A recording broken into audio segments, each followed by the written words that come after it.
Hi, and welcome to this week's The Mortgage Broker broadcast. I'm your host, Craig Skelton, and thank you for joining me for our weekly discussion where we get into essential topics that matter to you as mortgage brokers, as business owners. And today, we're getting something that resonates with many of us as the year comes to an end, as the year winds down. And I'm talking about change. With December approaching and a fresh start of a new year on the horizon, this often is a time where people reflect, reassess, and set new goals, whether you're thinking about making a whole new career move or going from employed to self-employed or even starting your own mortgage broker business. Change is on the table, but let's start with the most important question that you should be asking yourself. Why are you looking for change? So the first thing I want to do is talk about understanding your motivation for change. Change is it's a big word. It carries excitement, potential, and yes, sometimes fear. The desire to change often comes from a sense of dissatisfaction or a spark of ambition or even a push from circumstances outside our control. But before you make any moves, it's crucial to really look within and ask yourself, why are you looking for change? Are you looking for more freedom, flexibility? Are you looking to seek financial independence? Maybe you're feeling unfulfilled in your current job or your current role, craving a sense of purpose, or simply tired of the daily grind. Pinning down this motivation is the first step towards making a change that truly benefits you. I often see brokers who jump into self-employment because they think it'll solve all their problems, but without a clear why, the honeymoon phase can quickly wear off. If you're leaving an employed role because you're unhappy with the micromanagement or feeling stifled or simply burned out, ask yourself whether these issues will be fixed by going it alone. Sometimes they will, but sometimes they won't. It's all about clarity. Once you know your why, you can then move on to figuring out the what. Change doesn't always mean overhauling your entire career or your life. Sometimes it's about making slight tweaks to your current situation. Let me just give you an example. Perhaps you're feeling undervalued at your current firm. Is it possible to have an honest conversation with the owner of the firm, the principal of the firm, if it's your employer of the firm, and talk to them about your role and what you need to feel more fulfilled? Could it be flexible hours, a restructure of your commission package, or a shift in responsibilities that could make the difference? Minor adjustments can have a significant impact without the disruption that comes from uprooting everything. However, if these conversations don't get the results you desire and you find that your values and those of the firm you work for are fundamentally misaligned, then perhaps it's time to explore bigger changes. And this brings us to another key consideration. What are you truly looking for? Identifying what you want out of your work life is just as critical as understanding your reasons for the change. If you're going to switch to self-employment or starting your own mortgage business, be specific about exactly what you're looking for. Is it the thrill of building something from the ground up, or the ability to set your own hours? Or maybe you're seeking a work culture where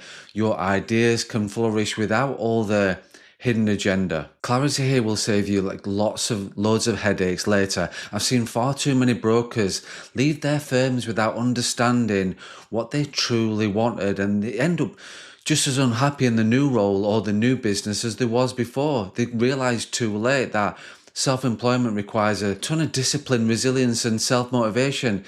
And this isn't a decision to be made lightly, but it can be so rewarding if you know what exactly you are seeking and you know exactly what you're looking for. If you are thinking about joining a new mortgage broker firm instead of starting your own, then that's absolutely fine, but play close. If you're thinking about joining a new mortgage broker firm instead of starting your own, you need to pay close attention to the cultures and the values. Jumping from one place to another without doing your due diligence will only lead to more dissatisfaction. If you're thinking about joining a new mortgage broker firm instead of starting your own, you need to pay close attention to the culture and the values of the firm you're looking to join, because jumping from one place to another without doing your due diligence will only lead to can lead to more dissatisfaction. Every firm has its own culture. It's not just about the perks that they offer or the commission structure. You need to ask yourself, does the new firm align with your values? Do they support the work-life balance if that's important to you? Are they transparent and supportive, or do they prioritize their income and their bottom line, shall we say, at the expense of the people that work within the firm? Culture is often the make or break factor for long-term happiness in any job or any role. If possible, speak to current brokers within that firm or past ones, but try and get an honest view of what it's truly like working there, and pay attention to red flags like high turnover or inconsistent communication. Your goal should be to find a place you feel you can grow, be challenged, and align with the firm's long-term goals. So let's look at the benefits of embracing change, because change can be daunting, but when approached thoughtfully, it can open doors to tremendous personal and professional growth. And the benefits of embracing change can be things like personal growth and self-discovery. Every step of the change process, from identifying your why to overcoming the obstacles, teaches more about yourself, which will then lead to new opportunities whether you're starting your own mortgage broker firm or switching firms or moving into an entirely new field. Change brings like fresh opportunities and experiences that once might seem or feel like they've been out of your reach, which is then helps with increased autonomy. For those that are going self-employed and going down that route, you'll find a level of freedom and control that simply isn't possible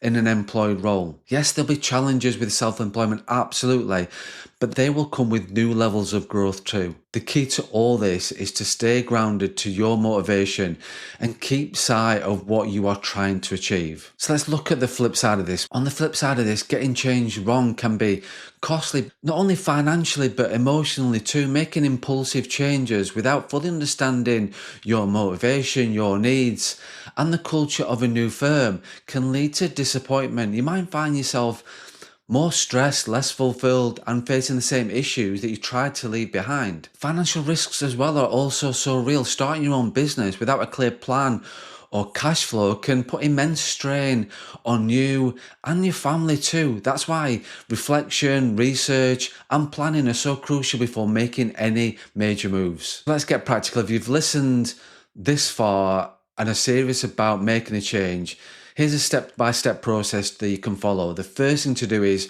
reflect on your why. Revisit your motivations, write them down. Get a crystal clear why you want to change. The second thing then is assess your current situation. Is there a way to make slight adjustments rather than a sweeping change? Have you had the necessary conversations?